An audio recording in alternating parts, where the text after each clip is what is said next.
Biology पढ़नी है, आ जाओ पढ़ा दूंगा। हेलो एवरीवन, मेरा नाम है मोहित शर्मा और मैं आपको पढ़ाने वाला हूं बायोलॉजी का फाउंडेशन कोर्स। तो अपन देखते हैं बायोलॉजी बेसिकली कहते किसको हैं। हम शुरू करेंगे बिल्कुल ABCD से टॉप लेवल तक की बायोलॉजी, जो कि आपको आपकी भाषा में, जो कि हम बोलते हैं, जैसे मैं खड़ी बोली बोलता हूँ, मैं हूँ खड़ी बोली वाला मध्य प्रदेश का इंसान, तो मैं अपनी भाषा में बात करूंगा, सारी लैंग्वेज मिक्स करके आपको पूरा अच्छे से समझ में आ जाएगा।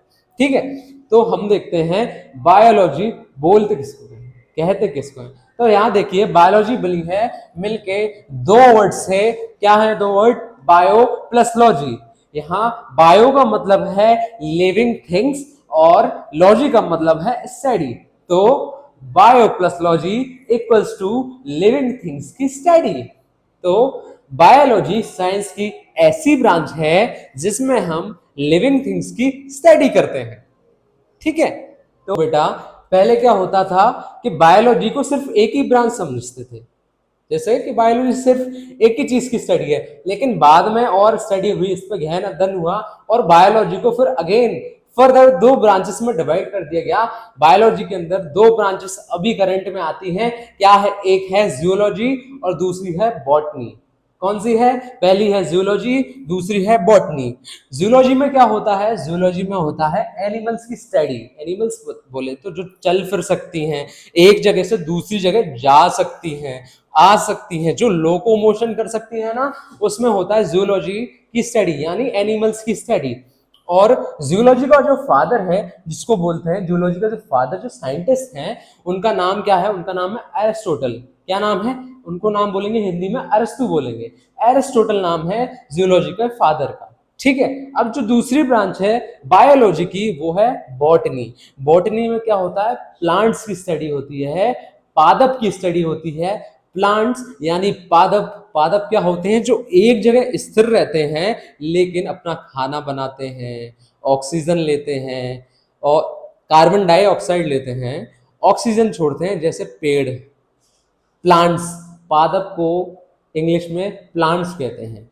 तो बॉटनी में प्लांट्स की स्टडी होती है मेनली। ठीक है, तो और दूसरी बात देखें, जो बॉटनी के जो फादर हैं उनको बोलते हैं Theophrastus. Father of botany is known as Theophrastus. ठीक है, यानी बायोलॉजी की दो ब्रांचेस हैं, एक है जियोलॉजी जिसमें एनिमल्स की स्टडी होती है और दूसरी है बॉटनी जिसमें प्लांट्स की स्टडी होती है। ठीक है, तो हम बायोलॉजी स्टार्ट करते हैं। अच्छा, स्टार्ट कैसे करें? चले ठीक है, तो हम स्टार्ट करते हैं सबसे छोटी चीज से।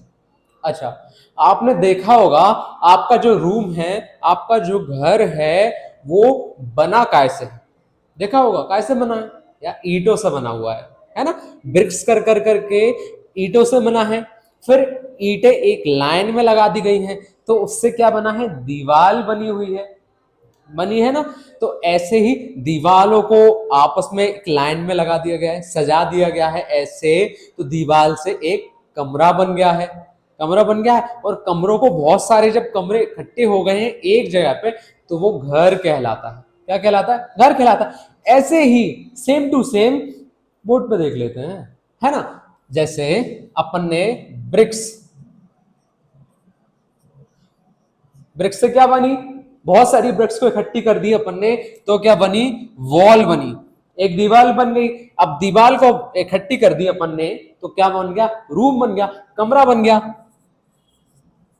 रूम बन गया ना? तो ऐसे ही रूम को इकट्ठा कर दिया अपना, जैसे एक रूम ये, एक रूम पास वाला, एक रूम ऊपर वाला, नीचे वाला, दाएं वाला, तो अपन उस सब जगहों को, रूमों को एक साथ कंबाइन कर दिया, तो क्या बना? हमारा होम बन गया, घर बन गया। तो ऐसे ही बायोलॉजी में ये घर है ना, वो है अपना शरीर। क्या है? अपना शरीर, अपनी बॉडी। तो बॉडी कैसे बनी है? यूजली चीज है, जैसे घर है जो ईंटों से मिलके बना है, फिर दीवार से मिलके बना है, फिर रूम से, फिर कमरे मिलके बना है, घर बन गया है। ऐसी अपनी बॉडी भी किसी छोटी चीज से मिलके बनी होगी ना। तो छोटी चीज क्या है बताओ?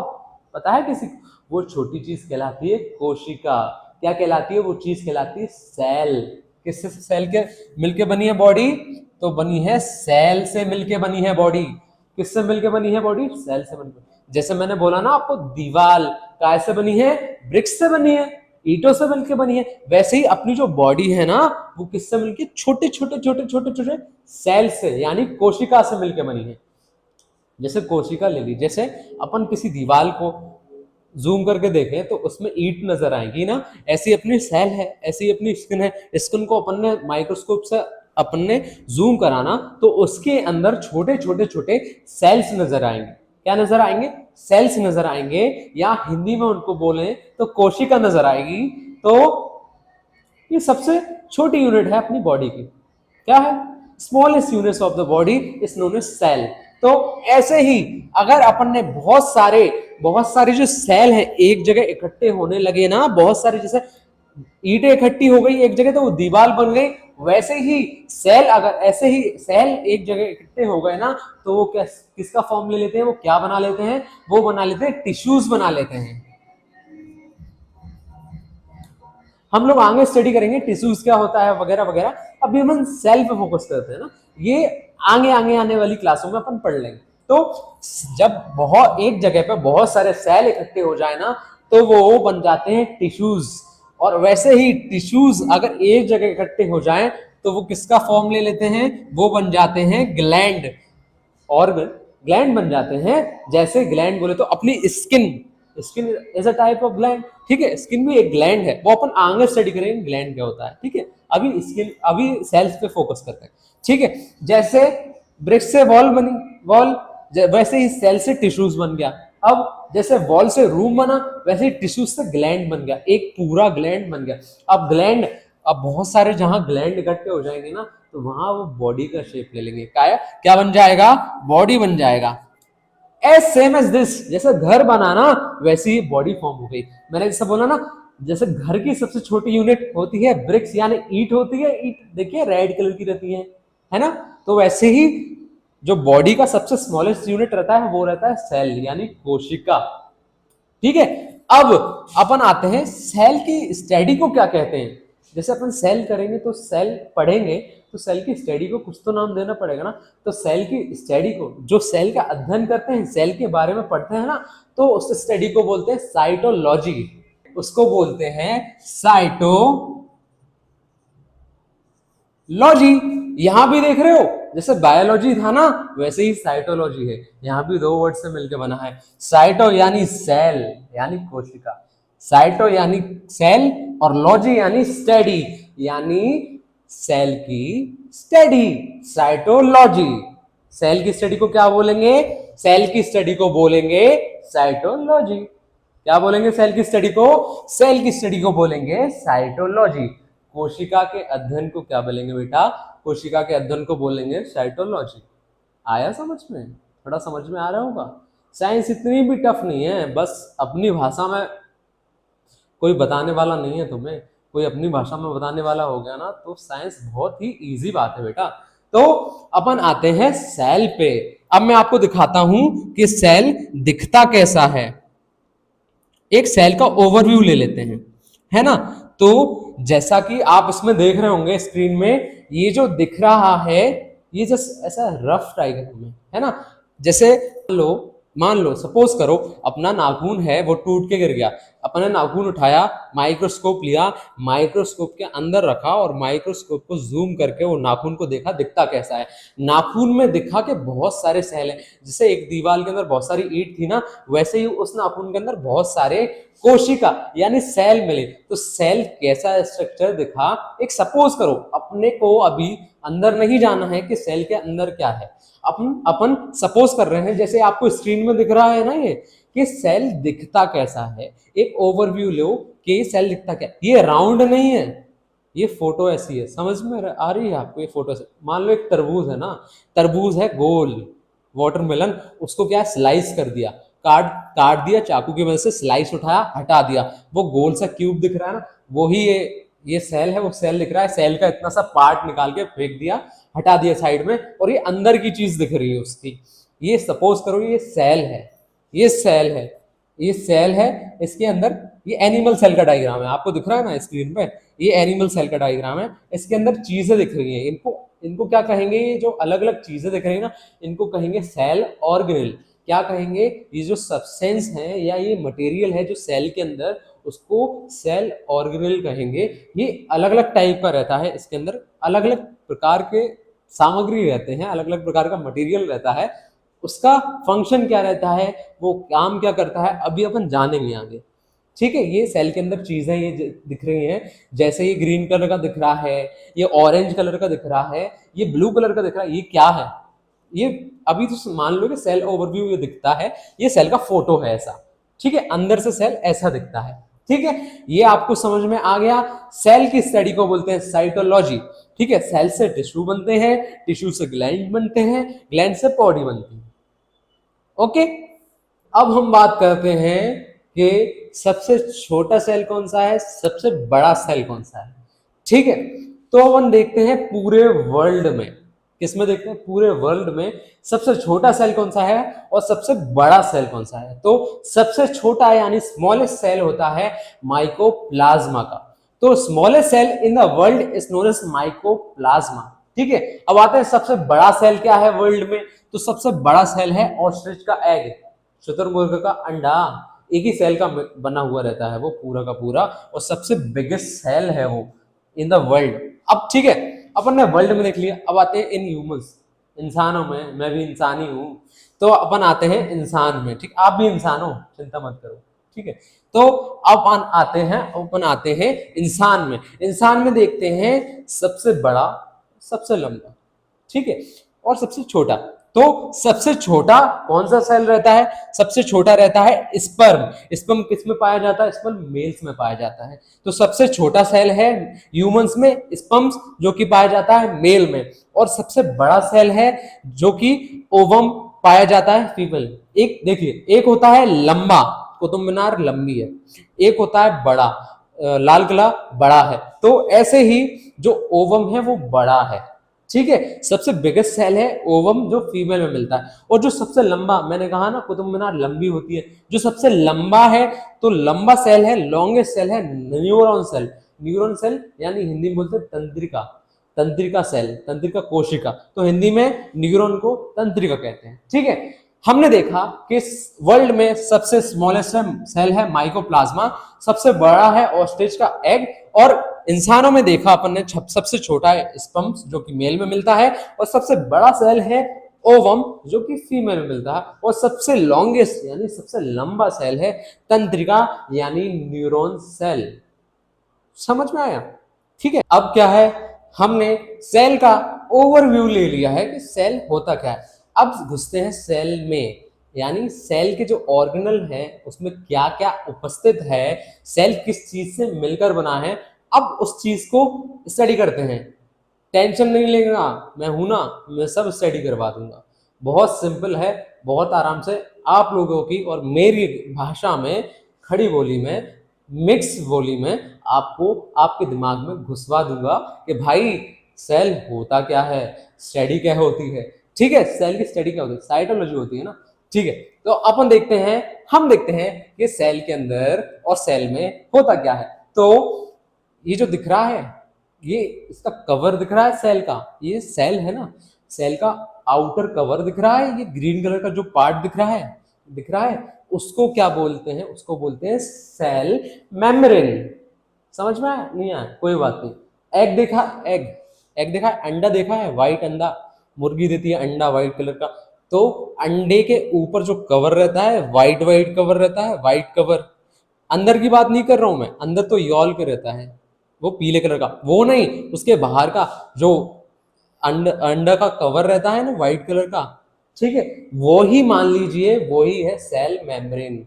बाहर का कवर है ना जो अंडे का, वही सेल का बाहर का कवर या सेल का बाहर का मेम्ब्रेन, उसी को कहते हैं सेल मेम्ब्रेन।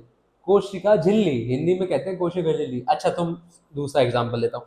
मार्केट जाते हो सब्जी लेने, सब्जी वाले से बोलते हो कि सब्जी दे दो, वो सब्जी दे देता है। मान लीजिए ये अंदर जो इसके पार्टिकल्स और जो इसके ऑर्गेनल्स है ना, ये अलग अलग करके, ये ऑरेंज ब्लू, ये है सब्जियां।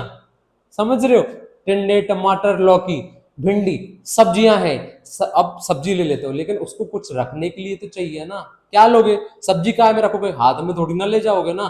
तो उससे क्या बोलोगे? भाई पॉलिथीन दे दे, भाई थैली दे दे, भाई झिल्ली दे दे, उसमें दे रख के, है ना, उसमें दे रख के। तो यही जो सपोज कर लीजिए सब्जियां हैं ना, वो किस में रखी हैं? वो झिल्ली में, पॉलिथीन में, पन्नी में रखी हुई है। तो पन्नी को क्या बोलेंगे? पन्नी को बोलेंगे cell membrane. Outermost cover, outermost part, outermost cover of the cell is known as cell membrane. ठीक है, कोशिका झिल्ली, ये देखिए, ये सेल है, ये सेल है। सेल के अंदर बहुत सारे सब्सटेंसेस, बहुत सारे मटेरियल, बहुत सारा क्या ऑर्गेनल्स, अलग अलग प्रकार के ऑर्गेनल्स हैं। वो जो आउटर मोस्ट कवर है सेल का, उसको बोलते हैं सेल मेम्ब्रेन। क्या बोलते हैं? Cell membrane. ये काय की बनी होती है? ये प्रोटीन की बनी होती है। सेल मेम्ब्रेन प्रोटीन की बनी होती है और ये थिन इन शेप, पतली रहती है, बहुत पतली रहती है। ठीक है, ये सेल मेम्ब्रेन है। समझ में आया? बस सिंपल सेल मेम्ब्रेन। ठीक है, अब मुझे एक बात बताइए, मान लीजिए आपका एक घर है, आपका एक रूम है, तो उसमें बहुत सारे अप्लायंसेस लगे हुए हैं। अप्लायंसेस बोले तो ये बल्ब लगा है, ये कूलर लगा है, ये टीवी लगी है, ये पंखा लगा हुआ है। तो उनको चलने के लिए एनर्जी की जरूरत है कि नहीं? है ना। वैसे ही सेल में इतने सारे चीजें लगी हुई हैं अंदर, इतने सारे ऑर्गेनेल लगे हुए हैं, तो उनको वर्क करने के लिए एनर्जी की जरूरत होती है। तो वो एनर्जी कौन देता है? वो एनर्जी देता है माइटोकॉन्ड्रिया। समझे? नहीं समझे? जैसे ये अपना जो पंखा चल रहा है, फैन चल रहा है, उसको चलाने के लिए इलेक्ट्रिसिटी यानी एनर्जी की जरूरत है, तब जाके वो वर्क करेगा, तब जाके वो काम करेगा और अपने को हवा देगा ना। तो जो एनर्जी आ रही है ना पंखे में, इलेक्ट्रिसिटी आ रही है ना, वो कहां से आ रही है? वो आ रही है बिजली घर से, आ रही है ना। तो बिजली घर क्या है? Example of mitochondria. तो माइटोकॉन्ड्रिया क्या है? माइटोकॉन्ड्रिया है power house of the cell, यानी ये सेल को काम करने के लिए पावर देता है। समझे? ये माइटोकॉन्ड्रिया, ये जो एम है ना, वो माइटोकॉन्ड्रिया है। एग्जाम्पल, एग्जाम्पल ये रफ डायग्राम है माइटोकॉन्ड्रिया सेल का। तो ये जो माइटोकॉन्ड्रिया है ना, ये power house of the cell है। ये सेल को एनर्जी देता है, ये सेल के अंदर एनर्जी बनाता है, सेल के अंदर पावर देता है, इसलिए इसको power house of the cell कहते हैं। ये एनर्जी देता है, तभी बाकी जब बाकी जो और जो सेल के अंदर फंक्शन हो रहे हैं ना, जो ऑर्गेनल जो अपने अपने काम कर रहे हैं ना, तो किसके बदौलत करते हैं? वो माइटोकॉन्ड्रिया के बदौलत करते हैं, क्योंकि वो उनको एनर्जी देता है। That's why it is known as power house of the cell. ठीक है, अब बात आती है, ये डिस्कवरी किसने करी माइटोकॉन्ड्रिया की? ससुरा ये देखा किसने? ये पता कैसे लगाया कि भाई ये कुछ है सेल के अंदर जो सेल को एनर्जी देता है, सेल को ओवरऑल एनर्जी देता है वर्क करने के लिए, उसका फंक्शन करने के लिए। तो ये डिस्कवरी किसने करी? ये डिस्कवरी उस साइंटिस्ट ने करी जिसका नाम है अल्टमैन। तो discovery of mitochondria is done by Altmann. ठीक है, डिस्कवरी ऑफ माइटोकॉन्ड्रिया अल्टमैन। मेरे साथ बोलो, discovery of mitochondria Altmann, discovery of mitochondria Altmann, discovery of mitochondria Altmann, discovery of mitochondria Altmann. ठीक है, अब ये माइटोकॉन्ड्रिया की डिस्कवरी तो अल्टमैन ने कर दी। उसने कहा ये कुछ तो है भाई जो एनर्जी दे रहा है, लेकिन इसको बोलेंगे क्या? जो अपन इसको माइटोकॉन्ड्रिया नाम लेके पुकार रहे हैं ना, जैसे मेरा नाम मोहित है, मेरा नाम मोहित किसने रखा? मेरे मम्मी पापा ने रखा। तो वैसे ही माइटोकॉन्ड्रिया जो है उसका नाम तो किसी ने रखा होगा ना। तो उसका नाम किसने रखा? Name is given by Benda. भाई बिंडा, बिंडा, BINDA।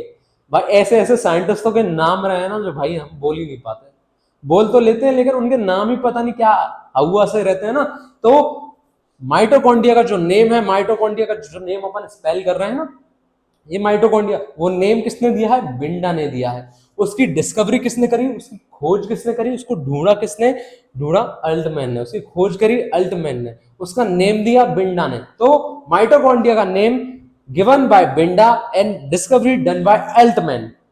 ठीक है, और इसको क्या बोलते हैं? इसको बोलते हैं power house of the cell. ठीक है, अब देखो, जब जब सेल बनता है ना, तो ये सबसे फर्स्ट बनता है, सबसे पहले सेल ही बनता है कि भाई सबको पावर की जरूरत है ना, एनर्जी की जरूरत है, सारे फंक्शन करने के लिए जरूरत है। सबसे पहले ये सेल में ये बनता है कौन, माइटोकॉन्ड्रिया बनता है। ये फर्स्ट ओरिजिनेटेड सेल ऑर्गेनेल कहलाता है, फर्स्ट ओरिजिनेटेड सेल ऑर्गेनेल, यानी ये सबसे पहले बनता है सेल में, ठीक है। और ये क्या रहता है, ये रहता है सेकंड लार्जेस्ट सेल ऑर्गेनेल, मतलब ये सेल के अंदर और भी चीजें होंगी ना, ये उसमें से दूसरा सबसे बड़ा सेल का ऑर्गेनेल है। फर्स्ट बताऊंगा क्या है, फर्स्ट आगे आएगा, पहला सबसे बड़ा क्या है ये अभी याद करिए, क्योंकि अपन ये पढ़ रहे हैं ना। तो ये सेकंड बिगेस्ट सेल ऑर्गेनेल है क्या, माइटोकॉन्ड्रिया। अब देखिए माइटोकॉन्ड्रिया दिखता कैसा है, मैं आपको बताता हूं। ये दिख रहा है, ये स्क्रीन में आपको दिख रहा है माइटोकॉन्ड्रिया कैसा दिखता है। ये देखिए ऐसा दिखता है रफली, ये माइटोकॉन्ड्रिया रहता है। जैसे अपन माइक्रोस्कोप पे जूम करेंगे ना इसको, तो इसके अंदर ऐसा स्ट्रक्चर दिखेगा अपने को, ऐसा स्ट्रक्चर दिखेगा। ये दिख रहा है स्ट्रक्चर, ये माइक्रोस्कोप पे इसको जूम करा है और उसमें ऐसा स्ट्रक्चर दिख रहा है। उस स्ट्रक्चर के इनर वॉल्स को क्या बोलते हैं, स्ट्रक्चर को इनर वॉल्स को क्रस्टी बोलते हैं। इसमें ध्यान मत दीजिए, ये कुछ लिखा है, ये अपने अभी काम का नहीं है, इसको बाद में पढ़ेंगे धीरे धीरे। पहले अपन ABCD तो पढ़ लें, तभी तो अपन एप्पल की स्पेलिंग लिखना चालू करेंगे ना, पहले ABCD तो पढ़े। तो देखिए, तो माइटोकॉन्ड्रिया की जो इनर वॉल्स रहती हैं उनको कहते हैं क्रिस्टी। क्या कहते हैं माइटोकॉन्ड्रिया के इनर वॉल्स को, उनको कहते हैं क्रिस्टी। क्या कहते हैं इनर वॉल्स को, उनको कहते हैं क्रिस्टी। और जो माइटोकॉन्ड्रिया रहता है ना, उसके अंदर होता है एरोबिक रिएक्शन।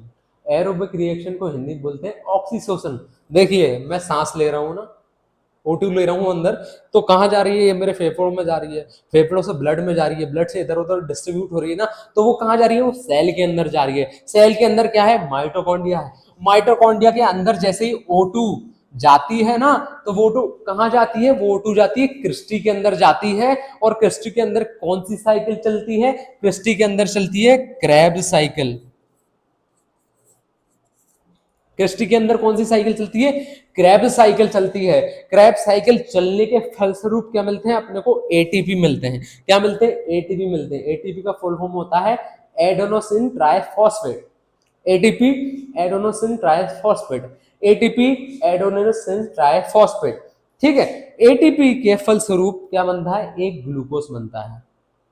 एटीपी के फलस्वरूप जो प्रोसेस होती है, अपन आगे पढ़ेंगे प्रोसेस, अभी अपन डीप में नहीं जा रहे हैं। बुक्स में क्या रहता है, एक बार में खिचड़ी बना दी गई रहती है, अपन नहीं पढ़ रहे, अपन पहले ABCD पढ़ेंगे, फिर एप्पल की स्पेलिंग पढ़ेंगे, फिर देखेंगे एप्पल होता क्या है, फिर उसको खाएंगे बाद में, फिर अपने को टेस्ट समझ में आएगा, हाँ ये एप्पल है, समझ में आ रहा है ना। तो वैसे ही अपन ओवरव्यू ले रहे हैं, अपन धीरे धीरे क्लास जैसे आगे बढ़ती जाएगी ना, वैसे पता लगा लेंगे क्या चीज होती है। तो एक ग्लूकोज बन गया ना, जैसे एरोबिक रिएक्शन हुआ, एरोबिक रिएक्शन के उसके अंदर क्रिस्टी के अंदर क्रैब्स साइकिल चली, क्रैब्स साइकिल के फलस्वरूप एटीपी फॉर्म हुई। एटीपी में एक ग्लूकोज बना, एक ग्लूकोज से क्या बन गई, अपने को एनर्जी मिल गई। क्या मिल गई, एनर्जी मिल गई। और एक एनर्जी के अंदर, एक ग्लूकोज के अंदर 4.2 किलो कैलोरी होती है। एक आम इंसान को एक दिन में लगभग 2500 कैलोरी की जरूरत रहती है, लेकिन यहाँ एक माइटोकॉन्ड्रिया के अंदर जो एरोबिक रिएक्शन हो रहा है, ऑक्सीडेशन हो रहा है क्रिस्टी के अंदर, उसमें अंदर O2 आ रही है, ऑक्सीजन आ रही है, उसमें क्या चल रहा है, क्रैब्स साइकिल चल रही है। क्रैब्स साइकिल के फलस्वरूप एटीपी फॉर्म हो रहे हैं, एडेनोसिन ट्राइफॉस्फेट फॉर्म हो रहे हैं। वो क्या बना रहे हैं, एक ग्लूकोज बना रहे हैं। वो ग्लूकोज एनर्जी में कन्वर्ट हो रहा है, एनर्जी अपने को मिल रही है, इस कारण मैं खड़ा हूं, मैं काम कर रहा हूं। सिंपल, समझ में आया। माइटोकॉन्ड्रिया कुछ नहीं है इसके अंदर, इसकी जो साइकिल है, जो क्रैब साइकिल है, उसको अपन आगे समझेंगे, ठीक है। सेल के अंदर सबसे पहले जो बनता है, माइटोकॉन्ड्रिया बनता है, सेल का ऑर्गेनेल बनता है, और उसको क्या कहते हैं, power house of the cell कहते हैं। उसकी डिस्कवरी अल्टमैन ने करी थी, उसका नेम बिंडा ने दिया था। उसके अंदर होती है एरोबिक रिएक्शन, कहां पे होती है, इनर वॉल्स में होती है, जिसको अपन कहते हैं क्रिस्टी। उसके अंदर क्या होती है, क्रैब साइकिल चलती है। क्रैब साइकिल के फलस्वरूप एक ग्लूकोज बनता है, ग्लूकोज से एनर्जी बनती है, वो एनर्जी अपने बॉडी में आती है, अपन काम करने लगते हैं। सिंपल, समझ में आया माइटोकॉन्ड्रिया, नहीं आया, ठीक है।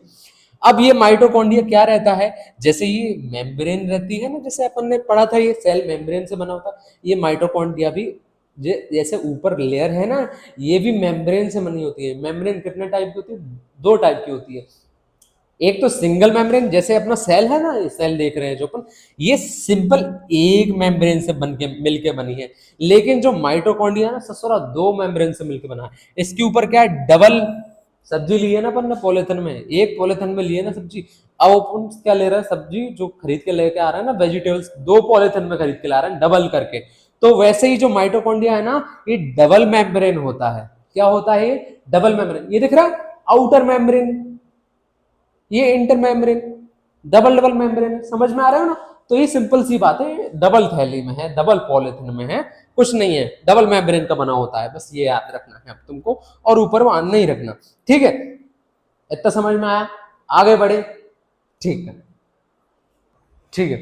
तो अच्छा एक बात बताइए कि जो बिजली घर से आपके घर तक एनर्जी आ रही है, जो बिजली घर ने एनर्जी बना दी है आपके घर तक आने के लिए, तो घर तक लाने के लिए कोई माध्यम तो होना चाहिए ना, कोई मीडियम तो होना चाहिए ना, कि अपने घर तक वो जो बिजली आई है, जो एनर्जी आई है, वो अपने घर तक पहुंच सके। तो माध्यम और मीडियम क्या होता है? वो होता है वायर्स। वायर्स के थ्रू जो लाइट है, जो बिजली है, जो इलेक्ट्रिसिटी है, जो एनर्जी अपने घर तक आई है और अपने घर के सारे अप्लायंसेस उसे यूज कर रहे हैं ना, तो ऐसे ही सेल में भी एक ऐसी चीज होनी चाहिए। तो जब ये जो माइटोकॉन्ड्रिया है वो एनर्जी बनाएगा, तो एनर्जी बना के उसके बाद एनर्जी ये जो सेल के दूसरे ऑर्गेनल्स हैं, सेल के जो दूसरे पार्ट्स हैं, उन तक पहुंचनी चाहिए कि नहीं पहुंचनी चाहिए?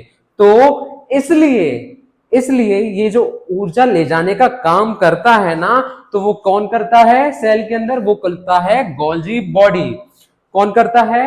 गोल्जी बॉडी करता है। जैसे वायर्स आ रहे हैं ना, वायर्स में बिजली आ रही है, लाइट आ रही है, एनर्जी आ रही है अपने घर तक, तो वैसे ही जो माइटोकॉन्ड्रिया एनर्जी बना रहा है ना, जो power house of the cell, इसको बोलते हैं माइटोकॉन्ड्रिया को, तो वो एनर्जी बना रहा है ना सेल के अंदर, तो एनर्जी डिस्ट्रीब्यूट भी होनी चाहिए ना, एक जगह से दूसरी जगह जानी भी चाहिए ना। तो यहां से वो दूसरे सेल के अंदर और भी बहुत सारे माइटोकॉन्ड्रिया जैसे ऑर्गेनल हैं, तो वो उनको काम करने के लिए एनर्जी चाहिए ना, तो एनर्जी तो माइटोकॉन्ड्रिया ने बना दी। तो क्या होगा? यहाँ पे एक और ऐसा ऑर्गेनल है जिसको बोलते हैं गोल्जी बॉडी, वो माइटोकॉन्ड्रिया से एनर्जी लेके पूरे सेल में डिस्ट्रीब्यूट कर देता है। आया समझ में गोल्जी बॉडी? मैं डायग्राम दिखा देता हूं आपको। देखिए मैं डायग्राम दिखाता हूं आपको कि गोल्जी बॉडी दिखती कैसे, मैं बताता हूं। देखिए ये ये एक सेल का डायग्राम है, ओवरव्यू है सेल का। तो यहाँ पे क्या है, अपन ने देखा ये माइटोकॉन्ड्रिया, ये पढ़ा अपन ने, ये देखिए मैं जूम कर देता हूं, ये देखिए ये माइटोकॉन्ड्रिया है, ये माइटोकॉन्ड्रिया, ये अपन ने पढ़ा है। और इसके पास में क्या है? ये है गोल्जी बॉडी। गोल्जी बॉडी कैसी दिखती है? गोल्जी बॉडी कुछ कुछ ऐसी दिखती है गोल्जी बॉडी, कुछ कुछ ऐसी दिखती है गोल्जी बॉडी। ये रफ डायग्राम है गोल्जी बॉडी का। तो ये बना दिया अपन ने, माइटोकॉन्ड्रिया पहले से बनाया था, ये बना दिया अपन ने गोल्जी बॉडी। ठीक है, तो गोल्जी बॉडी सेल के अंदर कुछ कुछ ऐसी दिखती है। अब देखिए ये है गोल्जी बॉडी, ये शेप उसका ऐसा दिखता है। तो गोल्जी बॉडी का अपन देखते हैं काम क्या है। काम वही है, सिंपल काम है कि ये माइटोकॉन्ड्रिया ने ऊर्जा बनाई, एनर्जी बनाई। अब एनर्जी को माइटोकॉन्ड्रिया से लेके दूसरे सेल ऑर्गेनल तक पहुंचाना भी है, तो पहुंचाने का काम कौन करता है? वो करता है गोल्जी बॉडी।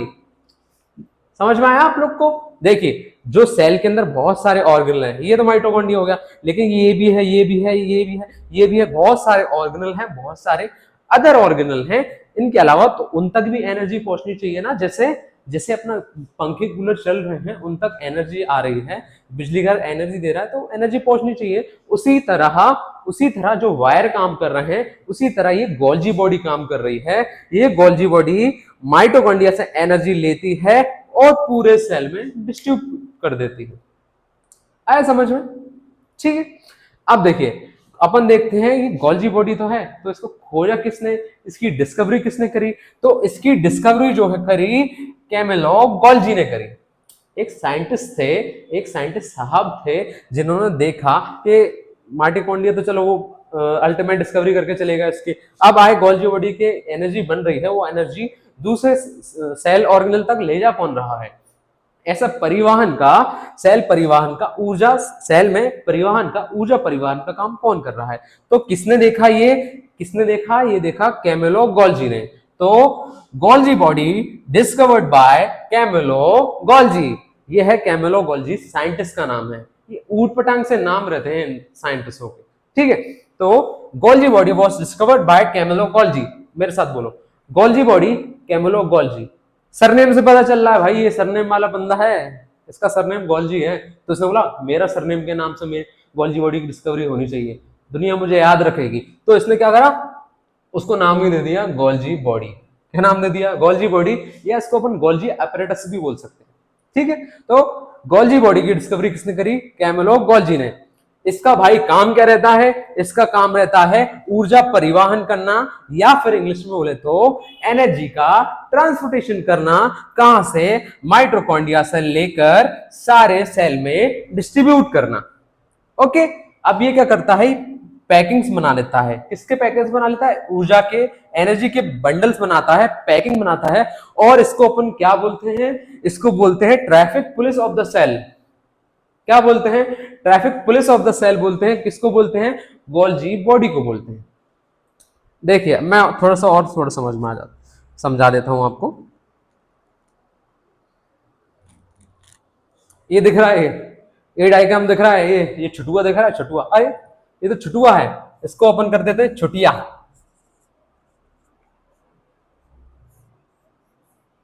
इसको छुटिया करो, छुटुआ नहीं, छुटुआ मेरा फेवरेट है, इसको छुटिया करो, ठीक है।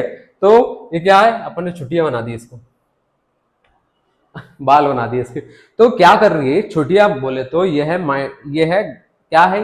ये एनर्जी है। ये एनर्जी पकड़ी है, बॉक्स पकड़ी है ना, डब्बा पकड़ी है ना, तो क्या है? ये एनर्जी है। ये है गोल्जी बॉडी। तो उसने ये गोल्जी बॉडी का पूरा, ये देख लीजिए, अपन एग्जाम्पल के डायग्राम से समझ रहे हैं, ठीक है।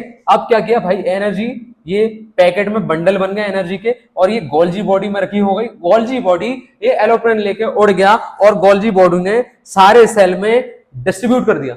पार्सल वैन रहती है, पार्सल वैन रहती है ना, ट्रांसपोर्ट व्हीकल रहता है, वो अपन सामान रखते हैं, एक दूसरे से दूसरी जगह पहुंचा देता है। तो ऐसे ही जो गोल्जी बॉडी है वो एनर्जी के बंडल्स बनाती है, और एनर्जी को एक जगह से दूसरी जगह ट्रांसपोर्ट कर देती है। कहां से ट्रांसपोर्ट कर देती है? माइटोकॉन्ड्रिया से लेती है एनर्जी, और सेल के दूसरे पार्ट्स में ट्रांसपोर्ट कर देती है। सिंपल, समझ में आया? तो हम देख रहे हैं सेल के पार्ट्स। सेल के पास में हमने देख लिया माइटोकॉन्ड्रिया, जो कि power house of the cell कहलाता है। उसके बाद देखा अपन ने गोल्जी बॉडी। गोल्जी बॉडी का काम क्या है? गोल्जी बॉडी माइटोकॉन्ड्रिया जो एनर्जी बनाई है उसको लेता है, और पूरे सेल में जहां जरूरत होती है एनर्जी की, वहां ले जाके दे देता है, ट्रांसपोर्ट कर देता है। तो गोल्जी बॉडी ऊर्जा परिवहन का काम करता है। सिंपल। अब आगे आते हैं, देखिए अब अपन देखते हैं नेक्स्ट पार्ट किसका? सेल का, या सेल के अंदर का दूसरा ऑर्गेनल देखते हैं क्या है। अपन ने देख लिया माइटोकॉन्ड्रिया, अपन ने देख ली गोल्जी बॉडी। अब देखते हैं कि सेल में नेक्स्ट पार्ट, नेक्स्ट ऑर्गेनल कौन सा है। अब देखिए, ये मान लीजिए आपका घर है, घर को सपोज करें सेल है, ये मान लीजिए आपका घर है, ये रूम है आपका। अब एक बात बताइए, छत डली है, जब छत डली है तो इससे पहले उसको सपोर्ट देने के लिए कुछ बीम या पिलर तो खड़े करे होंगे ना, क्योंकि इसका वजन बहुत ज्यादा है, इसमें से ऊपर वजन ज्यादा है, वेट ज्यादा है, आसपास वेट ज्यादा है, जिससे क्या दब ना जाए, ये कोलैप्स ना हो जाए। तो इसलिए सेल में भी तो बहुत सारे सामान है ना, सेल में तो बहुत सारे सामान है ना। अब मान लो अपन भाग रहे हैं, दौड़ रहे हैं, अपन दौड़ रहे हैं, तो अपने तो बहुत सारे सेल हैं, तो आपस में वो दब रहे हैं, अपन कुछ काम कर रहे हैं, तो आपस में लड़ ना जाए, दब ना जाए, ये सेल पिचक ना जाए, तो इसके लिए कोई चीज तो होनी चाहिए ना उसको बचाने के लिए। मान लीजिए दोनों आपस में टकरा गए, इनके अंदर बहुत सारे ऑर्गेनल हैं, आपस में टकरा ना जाए, या फिर ये सेल किसी ने दबा दिया तो ये सेल दब ना जाए, तो उसे बचाने के लिए सेल में एक ऑर्गेनल होता है जिसका नाम है एंडोप्लाज्मिक रेटिकुलम। क्या नाम है उस ऑर्गेनल का? उस ऑर्गेनल का नाम है एंडोप्लाज्मिक रेटिकुलम। ये इस टाइप का दिखता है, किस टाइप का दिखता है? इस टाइप का दिखता है। मैं आपको डायग्राम बताता हूं, देखिए ये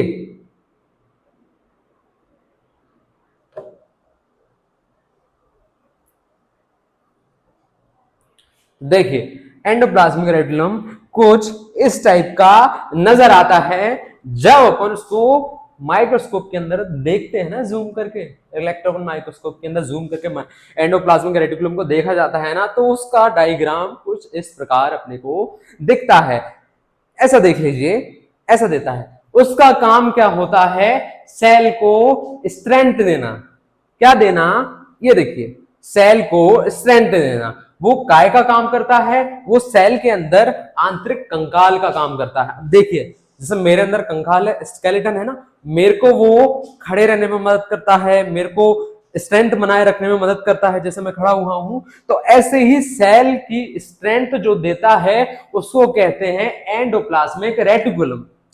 ये सेल के अंदर आंतरिक सहायता प्रदान करता है, जैसे मैंने बताया स्ट्रेंथ देता है। जैसा अपना बीम कॉलम लगे हैं ना, क्योंकि छत दब ना जाए, समझ रहे हो, छत में क्या वजन है, बहुत सारा मटेरियल लगाए तो गिर ना जाए, कोलैप्स ना हो जाए, इसलिए हम कॉलम देते हैं, बीम देते हैं ना। तो वैसे ही सेल के अंदर ये है एंडोप्लाज्मिक रेटिकुलम। अब देखते हैं इसको डिस्कवरी किसने करी, इसको ऑब्जर्व किसने करा। अब ये मान लीजिए ये सेल है, सेल के अंदर मैंने माइक्रोस्कोप के अंदर देखा ये एंडोप्लाज्मिक रेटिकुलम दिखा तो सही मुझे, तो मैंने देखा, तो किसने देखा है? साइंटिस्ट ने ऐसा देखा, उसको नाम दिया कार्नियल। किसने देखा? एक साइंटिस्ट साहब थे, उन्होंने बस इसको ऑब्जर्व करा। तो ऑब्जर्व किसने करा एंडोप्लाज्मिक रेटिकुलम को? कार्नियल ने ऑब्जर्व किया। किसने करा? कार्नियल ने ऑब्जर्व करा। किसने करा? कार्नियल ने ऑब्जर्व करा। तो endoplasmic reticulum observed bye corneal. मेरे साथ बोलो, endoplasmic reticulum observed bye corneal. Endoplasmic reticulum observed bye corneal. Endoplasmic reticulum observed bye corneal. Endoplasmic reticulum observed bye corneal. ठीक है, अब देखिए ये ऑब्जर्व करा है इन्होंने, कार्नियल जो है ना, इन्होंने सिर्फ देखा, ये कुछ तो है तो सही जो सेल को स्ट्रेंथ दे रहा है, जो एज अ स्केलेटन वर्क कर रहा है सेल के अंदर, लेकिन उन्होंने क्या उसका नाम ले दिया, उन्होंने बोला है तो सही, कुछ तो है। अब क्या हुआ, एक साइंटिस्ट आए जिनका नाम है पोर्टर। क्या नाम है? उन साइंटिस्ट साहब का नाम है पोर्टर। उन्होंने इसको नाम दे दिया, क्या नाम दे दिया? Endoplasmic reticulum. तो सेल का, जो सेल के अंदर एंडोप्लाज्मिक रेटिकुलम है, उसकी डिस्कवरी किसने करी? उसका नाम किसने दिया? दिया पोर्टर ने। समझ में आया आपको? Endoplasmic reticulum name and discovery given by porter. Endoplasmic reticulum name and discovery given by porter. Okay